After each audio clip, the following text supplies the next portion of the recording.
საბუთალოზე მდებარე სულთმოფენობის სახელობის ტაძრის გვალვისმსახური დეკანოზი დავით რუხაძე დილამშვიდობისა მომენტავით მადლობა სტუმრობისათვის. Ქრისტე აღდგა ღმერთმა დაბლოց. ჭეშმარიტად. დიდი მადლობა. ძალიან მნიშვნელოვან თემაზე ვსაუბრობთ, რაც ნიშნავს მადლიერებას ღვთისადმი და რატომ ღვთისადმი? იმიტომ რომ თუ ჩვენ არ გვიქნება ღვთისადმი მადლიერება, სხვა შემთხვევაში ვერავისმე თუ გვიქნება ჭეშმარიტი რეალური ის მადლიერება, რაც გულისხმობს შინაარსობრივად სწორედ ამ აზრს, ხო, ამ ძალიან მნიშვნელოვან მიდგომას და შესაბამისად იქვე მოდის მე სხვა ბევრი რამ.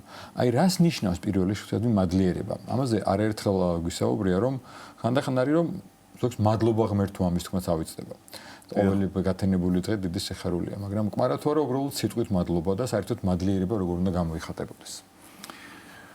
ზოგადად მადლიერების გრძნობა, როდესაც ადამიანი მადლიერია, ის ყოველთვის გულში მადლობს ღმერთს და არა მარტო ღმერთს, არამედ ის ყოველი ადამიანის მიმართ, ვინც დაუშვათ მის მიმართ არის სიკეთით გამსჭვალული მადლიერია, მე თამამად ვიტყვი რომ ეს გრძნობა და სათნოება აი სიყვარულის შემდეგ უმნიშვნელოვანესია ადამიანის ცხოვრებაში.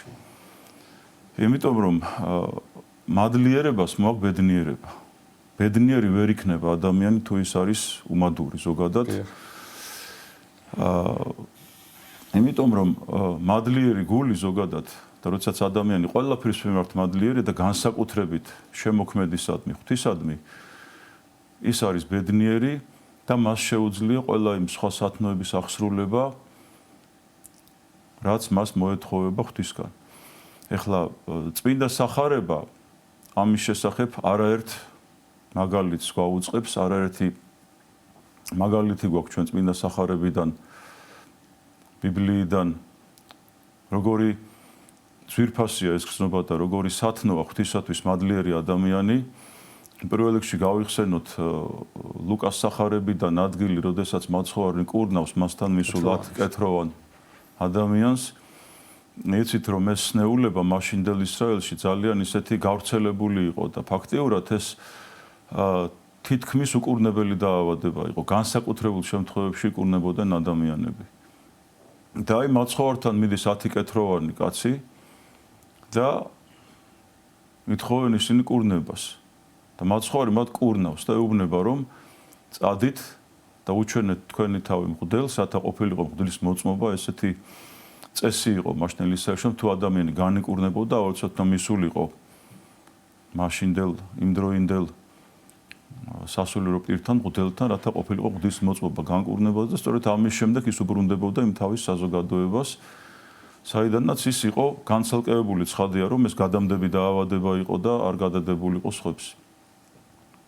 და აი ამ ხელა სიკეთე, ამ ხელა სიყვარული გამოიჩინა მაცხოვარმა, მან განკურნა 10-ვე და ერთი ადამიანი მოუბრუნდა მხოლოდ მადლობის სათქმელად და ესე იყო სამარიტელიო, გვაუწყობს წმინდა სახარება.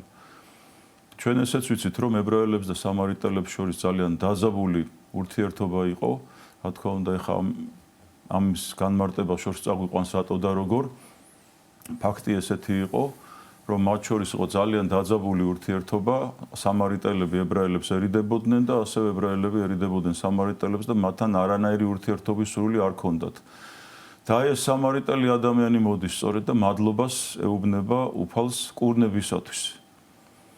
და მაცხოვარი ეკითხება ამ ადამიანს, რომ კი, მაგრამ მე ხო მათი განკურნე და 9 დანარჩენი სად არისო? აი ამ შეკითხვაში იგულისხმება, რა თქმა უნდა, გარკვეული გაკვირვებაც, გარკვეული ადამიანური წყენაც შეიძლება ესე დავარქვათ, იმიტომ რომ ეს კაცობრიობის ბუნებისთვის დამახასიათებელ გულის ტკენა, მოდი ესე ვთქვათ, რომ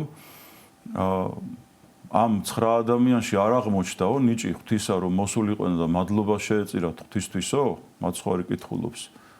და მხოლოდ უცხოტობელმა მოახერხა ესო. აქედან ჩანს რამხელა სათნოებაა მადლიერების განცდა, როდესაც შენ ხარ ღვთისადმი მადლიერი პირველ რიგში. პავლე მოციქული გვაუწყებს ეფესელთა იმას ეპისტოლეში, რომ მადლობდით ყოველადვე ყოველთათვის სახელითა უფლისა ჩვენისა იესო ქრისტეს და ღმერთსა და მამასა. პირდაპირ მოგვიწოდებს, ხომ ყველაფრისთვის მადლიერნი უნდა ვიყოთ და ცხადია შემდგომ უკვე ეს პავლე მოციქულის ეს საოცარი სიტყვები უკვე იოანე ოქროპირმა საოცრად გითხრა რომ ყველაფრისთვის მადლიერი ყავით თვის მიმართ. მადლობა ღმერთო შენ ყველაფრისათვის. ეს უკვე იოანე ოქროპირის სიტყვებია, ცხადია პავლე მოციქულის სიტყვებზე დაყრდნობით. როდესაც ჩვენ საღვთო ლიტურგიას აღვასრულებთ და იქ არის საღვთო ლიტურგიაში ევქარისტიული კანონი. ეს არის ფაქტურად სამადლობელი მსხვერპლ შეწყვია, რომ ჩვენ ვასრულებთ სამადლობელ მსხვერპლს ვწირავთ ღმერთს. და ამ დროს ჩვენ კი არ ვწირავთ, თავად ქრისტეა შემწირველით, შეწირულით, შემწყნარებელიც და მიმცემელიც, ხო, როგორც აი საიდუმლო ლოცვებში არის ნათქვამი და აქ არის ასეთი საოცარი სიტყვები ერთ-ერთ საიდუმლო ლოცვაში, აი როდესაც ძღვენის კურთხევის წინ, რომ მადლობთ ჩვენ ღმერთო, რომელ უწყით და რომელ არა უწყით საშიშროთა და უჩინოთა ქველის მოქმედება და შენ თავმართ გმილთათვის. ესე იგი, მადლობა ღმერთო, რომ იმ ძვირფასი ძღვენისათვის, რასაც ჩვენთვის აკეთებ, რომ იმ უჩინო თუ საჩინო ჩვენი წარმატებისათვის, რაც ჩვენ ცხოვრებაში გვეძლევა. აი ამისთვის მადლობთ ღმერთს. და თვითონ ეს უსისხლოდ შეწყვეტირო არის სამადლობელი მსხვერპლი ჩვენი ღვთისადმი. ანუ მადლობას ვწირავთ ღმერთს იმისთვის, რომ მან ჩვენ არაარსისაგან არსად მოგვიყვანა, ამ სახურებისთვის დაგვადგინა და პირველ რიგში ეკლესიის წევრად გაგხადა. ხოდაში რომ შეგხვენია ჩვენ რომ იუდას რომ მადლობა შეიწირა და ეს უმადრობა არ გამიხატა, შეიძლება ეს არ მოსულდაო, ხო? დასაკვირველი. ვისაც მოვიდა წმინდა სერობის შემდგომ. იმიტომ რომ ყველა მოციქულს მისცა მაცხოვრმა ის ნიჭი, რაც იუდასაც მისცა, ხო? ეს იყო დაუშვათ კურნების ნიჭი, ეს იყო დაუშვათ აი სულიერი ქადაგების ნიჭი, დამოძღვრის ნიჭი, მაგრამ რა თქმა უნდა ის აღმოჩნდა უმადური, ხო? და აი დასაწყისში ვთქვით, რომ უმადური ადამიანი ბედნიერი ვერ იქნება ცხოვრებაში. ბედნიერება რა არის? თითქოს ბედნიერება არის განცდა რაღაცის საღვთო სიხარულისა, რომელიც ადამიანს უფრო მეტ და მეტი სიმაღლეების დაპყრობისაკენ უბიძგებს სულიერ ცხოვრებაში. ხო თუ ბედნიერი არ არის ადამიანი, ამას ვერ შეიქმს და ვერ გააკეთებს. ძალიან ხშირად გვინახავს ჩვენ ადამიანი, რომელიც შეიძლება ისეთი რთული ცხოვრება, გაჭირვებული ცხოვრება, გლახაკია, მაგრამ თითქოს აი ბედნიერია და გვინახავს შეძლებული, მაგრამ არის რაღაცა მოღუშული მეტი უნარი. არის აქაც თუ არა ამის პრობლემა, იმიტომ რომ თქვენ სწორად ბრძანებთ უმადურობა შემდგომ იწვევს სხვა ბევრ ამას, იქ შურს, სუგონია რომ ყველა გებძვის, რაღაცა ვერ წაემატა, სხვა შენზე მეტად წარემატა, რატომ მეუფე მეტი ამაგდა. მადლიერი რომელიც ჯერდება რაც ღმერთმა მისცა და ფიქრობს იმაზე, რომ აი იმაზე მეტი მაქვს, ვიდრე შეიძლება იმსახურებდე, ამითაც კმაყოფილდებოდა ბედნიერია და შემდგომ ასევე ბევრი წმინდანის ცხოვრებიდან მოგისმენია, რჩევა რომ თუ ხარ მადლიერი, მეტიც მოგეცემა. თუ შენ არ ითხოვ იმაზე მეტ და არ გშურს ხვის, იმიტომ რომ აუცილებლად უმადურობა უკავშირდება შურს და ბევრ სხვა კიდე სხვა ცუდ თვისებებს. მე ესე ვიტყოდი, რომ მადლიერება ერთგვარი ღვთის ნიჭიც არის. აი ჩვენ ასევე ბიბლიას თუ დავესესხებით წმინდა სახარებას, აი ჩვენ ვიცით იგავი მეზორის და ფარისევლის შესახებ, ხო? იქ ფარისეველი როგორ ლოცულობს? მადლობით იწყებს. კი ბატონო. მაგრამ ეს მისი სიტყვები ღვთის მიმართ არ მიიღება, ხო? ბოლოს გამართდა მეზვერე. და ის მადლობას რისთვის უხდის ღმერთს? ნახეთ რომ მადლობა ღმერთო, რომ მეო სხვებივით ცუდი არა ვარო. თითქოს ხა ამაში ცუდი რა არის, მაგრამ ნახეთ აი ასეთი მადლობა მიუღებელია. მადლიერება, რომელსაც თან არ ახლავს სიმდაბლე, ფაქტიურად ეს არის მოჩვენებითი მადლიერება. შეიძლება ადამიანს კონდეს აი თქვენ რო ახსენეთ ახლა ბევრი დაუშვათ ახლა გამოხატავს ამ მადლიერებას თითქოს ერთი შეხედვით, მაგრამ მის გულში სხვა რაღაც ხდება. ანუ მადლიერება უნდა იყოს განპირობებული სიმდაბლესთან ერთად შეზავებული. ასე შე რო აი ღვთის წინაშე მადლიერება, ხო რომ შენ გრძნობ რომ ღმერთმა შენ არა არსისაგან არსად მოგიყვანა, ხო? არაფერი იყავი შენ ადამიანო. არარაობიდან, არ არსებობიდან. იქიდან აღგადგინა და მიწიდან გშვა შენ და შთაგბერა უკდავი სული. და მოგცა საღიგონება, მოგცა ორი ხელი, ორი ფეხი, მადლობა უფალსო დაუშვათ შენ ხეიბარი არა ხარ. და მადლობა ღმერთს რომ შენ საღიგონება გაქვს და შეგიძლია ქმედება. სიკეთის ქნა შეგიძლია, ლოცვა შეგიძლია, ხო? ამ დროს ადამიანი, აი შეგნებული ადამიანი და ღვთისმოშიში ადამიანი თლიანად აი სიმდაბლეშია ჩაფლული და დაბლად იხდის მადლობას. ანუ არა ამპარტავნულად, აი მე ნახეთ რა კარგი ვარ. როგორი კაი გარეგნობა მაქან როგორ შემიძლია სხვაზე კარგად აზროვნება, სხვაზე კარგად ლოცვა. ეს უკვე მიუღებელია ღვთის მიმართ. ანუ ჩვენი მადლობა და მადლიერება ღვთის მიმართ. აი სიტყვა მადლიერება რა სიტყვისგან შედგება. მადლი ღვთისა. ღვთის მადლი ეს არის მოწყალება და სიცოცხლის წყარო, რასაც ღმერთი გარდამოავლენს თითოეულ ჩვენთაგანზე. ხო, ადამიანზე ხა მადლის გარშე ჩვენ ვერ ვიცოცხლებთ. და ეს მადლის წყარო რომ უშურველი იყოს ღვთისგან, აი ეს მადლი ჩვენგანაც ითხოვს უფალი გარკვეულ აი ესეთ მოკრძალებას და მოწიწებით დამოკიდებულებას, რომ ჩვენ მადლიერება მის მიმართ აღვასრულოთ კიდევ ერთხელ ვიმეორებ სიმდაბლითა და მორჩილებით.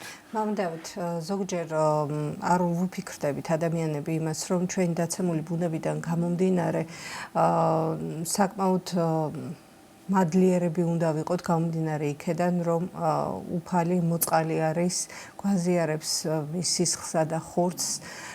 ჩვენ შენდობას ვითხოვთ ხოლმე ზოგჯერ რამდენად გულწრფელად გამოსდის ადამიანს ახსარების ჩაბარება, სინანულის გამოხატვა, ეს კიდევ ცალკე საკითხია, მაგრამ რეალურად რო დავფიქრდეთ, უფალი დიდად მოწყალი არის, იმდენად რამდენადაც ჩვენ არ ვიმსახურებთ ამ ყველაფერს. და ეს რომ გავიაზროთ, შესაბამისად ალბათ უფრო მეტად მადლიერნი ვიქნებით. იმიტომ რომ რასაც ვიმსახურებთ, რომ დავფიქრდეთ, შეიძლება ვიფიქროთ, რომ ჩვენი ადგილი ჯოჯოხეთში არის უფრო ვიდრე ვთქვათ უფალთან ყოფობის, ხო? აქედან გამომდინარე ალბათ მხოლოდ სამადლობელი ლოცვა არ არის საკმარისი. ჩვენი ქმედებითაც უნდა გამოვხატოთ, რაც იგულისხმება იმაში, რომ ის ცოდვებისკენაც ვართ მიდრეკილი, დავთრგუნოთ და შევეცადოთ მასთან შებრძოლება და ასევე დავამატებ იმას, რომ წმინდანთა ცხოვრებას თუ გადავავლებთ თვალს, ისინი მადლიერები იყვნენ იმ განსაცდელისათვის და უფალს განსაცდელსაც თხოვდნენ, რომ მათზე მოევლინათ, რომ სწორედ გამოევლინათ უფლისადმი თავდადება, სიყვარული და დიახ. როგორ განმარტოთ ცხადია, რომ მადლიერება მარტო სიტყვით გამოხატოს არ გულისხმობს. ადამიანი ცხოვრების წესით, რასაც გამოხატავს ღვთისადმი მადლიერებას, რომ ის არის მოწესრიგებული თავისი შინაგანი სამყაროთი. იგივე თქვენ ახსენეთ, რომ განწმენდა რითი ხდება, ეს ხდება სინანულის საიდუმლოთით. როდესაც ადამიანი ამით აი მადლიერებას იმით გამოხატავს ღვთის მიმართ, რომ ის მუდმივად მონაწილეობს საეკლესიო საიდუმლოებში, ეკლესიურ ცხოვრებაში და ასევე აღასვებს ძალიან ბევრ კეთილ საქმეს, იმიტომ რომ რწმენა თვინიერ საქმეთაგან მკვდარ არის, როგორც ბრძანებს იაკობ მოციქული, ხო ვიცით ესეც. ასე რომ ჩვენგან ასეთი მოქმედება არის, რა თქმა უნდა, მადლიერების გამოხატულება ღვთის მიმართ. როდესაც ადამიანი მუდმივად ზრდის საკუთარ თავში კარგ ქრისტიანს, ხო? და დავუშვათ სხვას კი არ ედარება, როგორც აი ფარისეველი ედრებოდა, რომ დავუშვათ იმაზე კარგი ვარ, მე და თვითკმაყოფილებაში იყო. მადლიერი კი იყო ღვთის მიმართ, მაგრამ ეს ხო თვითკმაყოფილი მადლიერება. აი ესეთი მადლიერება, რა თქმა უნდა, მეუღებელია. ადამიანი მუდმივად უნდა ზრდიდეს საკუთარ თავში კარგ ქრისტიანს და მუდმივად რაღაც ესეთი მიღწეულზე არ უნდა ჩერდებოდეს. და ასეთი მოქმედება გარკვეული, რა თქმა უნდა, ესეც არის მადლიერების გამოხატულება ღვთის მიმართ, იმიტომ რომ აი განსასწრელი ახსენეთ თქვენ და ხშირად ჩვენ განსასწრელში ვიკარგებით ხოლმე, ასე ვთქვათ. აი იკარგება ადამიანი უკვე სასოებასაც კარგავს თითქოს აქეთ-იქით ეხეთქება, აი რა გააკეთოს არ იცის. აი ასე დროს ამ განსასწრელის მოთმინებით მიღება ესეც ერთგვარი სამადლობელია, მე ესე ვიტყოდი, იმიტომ რომ ეს არის პირდაპირ აღსრულება პავლე მოციქულის იმ სიტყვების, რაც დასაწყისში ვახსენე, რომ მადლობდით ყოვლადვე ყოველთათვის სახელით აუფლისა ჩვენისა იესო ქრისტეს და ღმერთსა და მამას. ყოველთათვის მადლობა ნიშნავს იმას, რომ ადამიანი კარგად როცა ხარ, რა თქმა უნდა, მადლიერი ხარ, ხო ღვთის რა, აი მადლობა ღმერთო, ბევრი მოდის ხა ტაძარში სამადლობელი ლოცვა არის ჩვენ მსახურებაში და ამ სამადლობელ ლოცვას უკითხავთ ხოლმე, რომ ბევრი მოდის რაც გარკვეული მადლიერებით და რაღაცა მე მქონდა ჩაფიქრებული და ღმერთმა ეს კეთილად ამესვა და მადლობის გადასახდელად მოდის. ძალიან კარგია და მივესალმებით ამას, მაგრამ ხშირად ამის შემდეგ ხოლმე გადის ადამიანი და მე ისევ ეძლევა ძველებურ ცხოვრებას. ანუ ის კარგი ქრისტიანი ვერ ხდება, ვერ იზრდება, ასე ვთქვათ. ამიტომ რა თქმა უნდა ეს მთელი პროცესია. ყოველი ახალი გათენებული დღე იმისი უწმინდესობა სულ ამას გვასწავლიდა და გვარიგებდა, რომ ყოველი ახალი გათენებული დღე ეს არის დიდი წყალობა ღვთისა და აი ადამიანი რომელიც დილით დგება ისე რომ არ განმარტოვდება და ამის გამო ღმერთს მადლობას არ სწირავს, რომ მადლობა ღმერთო, რომ კიდევ ერთი ახალი დღე გამითენა. ხო აი დილის ლოცვების მოკლეშინაასი რა არის? ეს არის მადლობის გამოხატულება ღვთის მიმართ, რომ ღმერთმა კიდევ ერთი დღე გაგვითენა და მოგცვა იმის შესაძლებლობა, რომ ამ ერთი დღის განმავლობაში შეგვიძლია ჩვენ კიდევ ლოცვა, კიდევ ბევრი კეთილი საქმის აღსრულება და ეს შეიძლება ჩვენ ცხონებისთვის გვეყოს. ანუ ავაზაკ წუთი და წამი იყო იმისთვის, რომ ის ცხონებულიყო. აი ერთი მისი აღიარებისა გამო. და ადამიანს დრო როცა ეცემა, ის დრო არ არის დაუშვათ ესე გასაფლანგი დრო უქმად, ხო? ამიტომ რამდენი ადამიანისთვის ვეღარ გათენდა დღევანდელი დღე? ჩვენთვის გათენდა ის. ბევრისთვის ვერ გათენდა. მოხდა ისე რომ დაუშვა უფალმა და განიყვანა ისინი ხო ამ წუთის სოფლიდან ჩვენ ჩვეულებრივად გაგვითენდა დღევანდელი დღე. ამის უსაზღოთ მადლიერები უნდა ვიყოთ. ანუ სიცოცხლე უნდა გვიხაროდეს ჩვენ იმისთვის რომ მომავალ მარადიულ სიცოცხლეში გადასვლისათვის აი ეს დრო ჩვენ გამოვიყენოთ მადლიერებით რომ აქაც ბედნიერი ვიყოთ და იქაც გაგვაბედნიეროს უფალმა ცხონებით. ჩვენ ადამიანებს გვჩვევია მამა დავით რომ ძალიან ვეჩვევით იმას რაც გვაქვს და ვფიქრობთ რომ ეს არის ნორმა. აი თქვენ ბრძანით რომ დღეს მართლა შეიძლება ათასობით თუ მეც არა მსოფლიოში დილო არ გავუთენდა. ჩვენ რო ახლა ხედავთ ერთმანეთს რო ვესაუბრებით ალბათ ათასობით ადამიანით ნატრულობს რომ აი დაინახოს მზის შუქი, დაინახოს ილაპარაკოს, გაიაროს წესიერად და ჩვენ ამას არ ვაფასებთ და ჩვენ გონია რომ ესე უნდა იყოს და ჩვენ გონია რომ სულ უნდა ვიყოთ. და თითქოს ვეჩვევით და მეცაც ვიტყვი ხანდახან ერთსაც ვაყვედით რომ ვალდებულიცაა რომ გამოჩინე ესეც უნდა ვიყო აბა რა და პირიქით მეტი გვინდა მაგრამ არ ვაფასებთ რაც გვაქვს ასევე რამდენად შეიძლება ვინმე მიფიქროს რომ ღმერთის მიმართ შეიძლება იყოს მადლიერი ну ეს უკვე მოჩვენებითია მე ვარ ღმერთის მადლიერი მაგრამ ადამიანების მიმართ არ ვარ მადლიერი ხო არ არის ფარისეულის მდგომარეობა და ხო არ არის მოტყუება საკუთარი თავის და ღმერთის რა თქმა უნდა იმიტომ რომ აი ნახეთ ივანე მახარებელი როგორ ბრძანებს რომ თუ ადამიანი ამბობს რომ ღმერთი უყვარს მას და ადამიანი არ უყვარს ის უკვე შემცდარია ხო? ამიტომ პირველ რიგში ხო ადამიანით არის ძლიერი. ადამიანს ადამიანი თუ არ უყვარს როგორ შეიძლება იმან თქვას რომ ღმერთი უყვარს ან ადამიანს თუ მადლიერი არ არის და უმადურია ხო? მისი ყოველი ნაბიჯის გამო როგორ შეიძლება რომ სულყოფილი იყოს თუნდაც ქრისტიანი, თუნდაც მადლიერი ღვთისადმი, ვერ იქნება. ასე რომ მარტივიდან იწყება და მე რთულდება, ზოგადად ასეა, ხო? ეხლა ჩვენ თუ ადამიანი მადლიერი არ არის სხვა ადამიანის მიმართ, რომ აი უბრალო პატარა სიკეთის გამოც კი შეიძლება ადამიანი ქუჩაში რაღაცა დაგინახოს მოწყენილი ადუსულია თუ ცხომ და გითხრას რატო ხარ მასე ან რაღაც ისეთი მოვიდეს შინაური ადამიანი და რაღაც გამოგაკეთოს ხასიათი გითხრას რომ მოდი რაღაცა მხნეთი ყავი და გაძლიერდი და რა ეს უდიდესი დახმარებაა და ამაზე უნდა იყო აუცილებლად მადლიერი ეს მარტივი შემთხვევა და ასევე რა თქმა უნდა როდესაც რაღაცაში გვიკაფავენ გზას გვეხმარებიან ყველანაირ ცდილობენ რომ ჩვენ რაღაცნაირად აი ესე ვიყოთ უფრო უკეთესნი შეიძლება სიტყვით შეიძლება საქმით ხომ აი თითოეულის ადამიანი გვახსოვდეს და გამოვხატოთ მათ მიმართ ჩვენ რაც შეგვიძლია მადლიერება სათანადო უცხო იქნება ის თუ შინაური იქნება თუ ადამიანი რაღაცა ზოგი ადამიანი არის ესეთი რომ აი ამას ღებულობს თითქოს ეს ყველაფერი მას ეკუთვნოდა და ის უნდა რომ თვითონ მოიხმაროს ყველა ასე ვთქვათ ბოდიში თამ გამოთქმას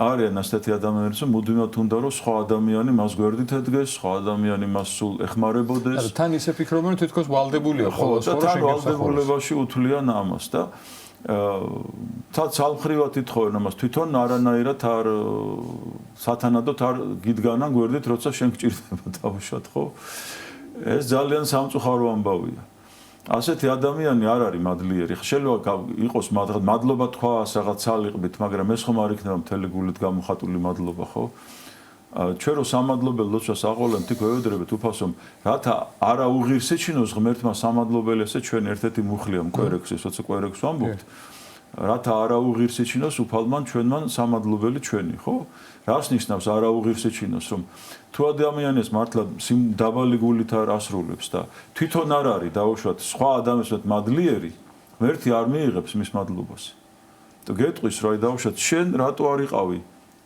ადამიანის მადლიერი რატო არ აი ბავშვმაც რაღაცა გაგიკეთოს პატარა იმის მიერთაც უნდა გამოხატო მადლიერება და რაღაცა უთხრა რომ მადლობა შვილო რომ ესეთი რაღაცა და საქმით მე რაღაცა გავუკეთო იმას. აი თქვენ საქმე ახსენეთ მამა დავით და აი შესაძლებელია ჩვენ ურთიერთობებში ეს ნაცნობი იქნება, უცხო იქნება, დაუშვათ აი მამა დავით რაღაც დამეხმარა და მე ვცდილობ რომ გავმოხატოთ თქვენს მიმართ რაღაცა კარგად მოვიქცე, იგივენერად მოვიქცე, მაგრამ ღმერთს რომელსაც ჩვენ ფიზიკურად არ ვხედავთ, ფიზიკურად არ შეგვიძლია, როგორ შეიძლება გამოხატულება ღმერთთან მადლიერებისა?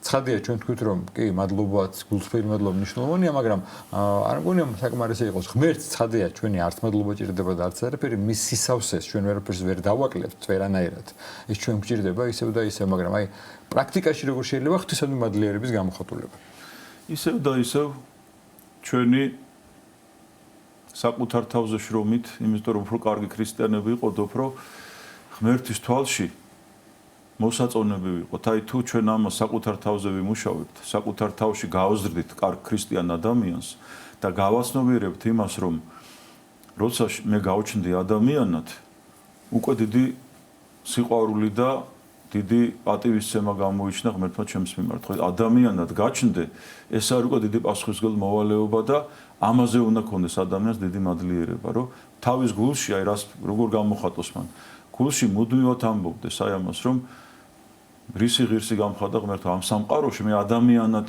მომავლინა და გამაჩინა და მით უმეტეს თუ მე ვარ მართლმადიდებელი ეკლესიის წევრი და ვიცნობ და გაცნობილი ვარ მაცხოვნებელ სარწმუნოებას. აი ამაზე დიდი ბედნიერება ხო შეიძლება ისეთ ქვეყანაში გავჩენილიყავიან სადაც ეს მაცხოვნებელი წმენა არ არის გავრცელებული ან საერთოდ ამის შესახებ იქ წარმოდგენა არ აქვს ხო? აი მან რა უნდა ქნას იმ ადამიანმა? ჩვენ ეს ყველაფერი მოგვეცა, მზამზარეული მოგვეცა თან. აი ჩვენმა წინაპრებმა ბევრი იღვაწეს ხო რომ ჩვენ ეს ყველაფერი სისტემაში მოყვანილი ჩვენამდე მოსულიყო და აი ამის განცდა ადამიანის გულში უნდა ბადებდეს დიდ მოწიწებას, დიდ მოკრძალებას თვისადმი და მადლიერებას რომ მადლობა ღმერთო რომ ეს ყველაფერი შენმე მომეცი, ეს ყველაფერი შენმე გამიკეთე და ეხლა მე უკვე ეს ყველაფერი განვანივთო ჩემი ცხოვრებით და დავაფასო ეს ყველაფერი რომ ეს ამაოდ არ დარჩეს იმიტომ რომ ვისაც მეტი მიეცა მეტი მოეთხოვება და ცხადია იმის შიშიც უნდა გქონდეს ჩვენ რომ უნაყოფო ხე მოეკვეთება და ცეცხლზე დაედება ხო ანუ ნაყოფი თუ არ გამოიღო ადამიანმა ის ვერ იქნება სრულყოფილი ქრისტიანი და ნაყოფი კი მაშინ შეიძლება გამოიღოს თუ მას ექნება მადლიერებით მოცული გული და შინაგანი სამყარო და აი სწორედ ჩვენი მადლიერება ღვთის მიმართ ყველაზე მეტად ამაში გამოჩნდება რომ ჩვენში გავზარდოთ კარგი ქრისტიანი ყოველ დღიურად ვებრძოლოთ ჩვენი ნაკლოვანებას როდესაც ხედავთ შეიძლება ვერევით თავს შეიძლება ვერ ვერევით მაგრამ ყოველდღიური ბრძოლა ამასთან მანკიერ მხარეებთან ცოდვასთან უფრო მეტი დაახლოება ღვთისამ სასწაულთან რასაც ქვია ჩვენი სარწმუნოება ეს თვითონ სასწაულია არ არის აუცილებელი რაღაც ჩვენს წინ დიდი სასწაულები მოხდეს ჩვენ რომ ეს რწმენა მოგვეცა და ვართ ამ რწმენას შედგომილნი ეს უკვე დიდი სასწაულია ასე რომ განცდა ამისი ხო აუცილებლად ბადებს იმას რომ რითი უნდა რა იმივაგო უფალსა ყოვლისას რომელი ესე მომაგომე ხო აი დავით წინასწარმეტყველი ბრძანებს ამ საოცარ სიტყვებს ანუ რით გადავიხადო მე ის პატივისცემა რაც ღმერთმა ჩემთვის მოიღო იმის მოწყალება ხომ და პირდაპირ პასუხობს ესე იგი სასუმელი ცხოვრებისა მოიღო და სახელსაუფლისასა ვხადო ანუ ჩემი ცხოვრება მთლიანად დაუქვემდებარო ღმერთს და ყოველთვის მისი სახელი ვახსენო ჩემ ცხოვრებაში რომ მე არ დავიკარგო აი ეს არის სწორედ მადლიერების გამოხატულება ჩემგან.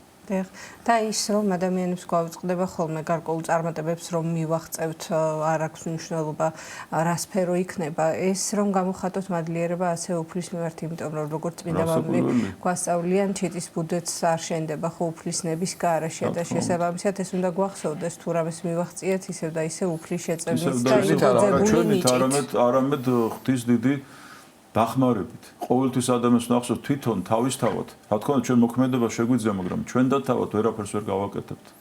აი თითოეული ჩვენი ჰაერის ჩასუნთქვა ამოსუნთქვაც ესეც ღვთის წყალობაა და ამიტომ უნდა ვიყოთ მადლიერები, რომ ჩვენ გაგვაჩინა ღმერთმა, მოგვავლინა ადამიანებად შეგვქმნა. იმიტომ ადამიანი ეს არის გვირგვინი ქმნილებათა, რაც ღმერთ შეუქმნია სამყაროში. ხო ეს არის ღვთის ხატება და როდესაც მე საოცრად გავარ ღმერთს ამის განცდა ეს ბადებს იმას რომ ჩვენ ვიყოთ საოცრად მადლიერნი უფლის მიმართ. მამო დავით, დიდი მადლობა. მადლობა. დღეს ამ საუბრის მე განსაკუთრებით გვეკუთვნის მადლობა გამოხატოთ, მადლობა მობრძანებისთვის. მადლობა თქვენ. საუბრისათვის ჩვენ კი შეგახსენებთ, რომ სწორედ მადლიერების თემაზე და ღვთისადმი მადლიერების მნიშვნელობაზე გვესაუბრებოდა საბრუთალოზე მდებარე სულთმოფენობის სახელობის ტაძრის მღვდელმსახური დეკანოზი დავით რუხაძე.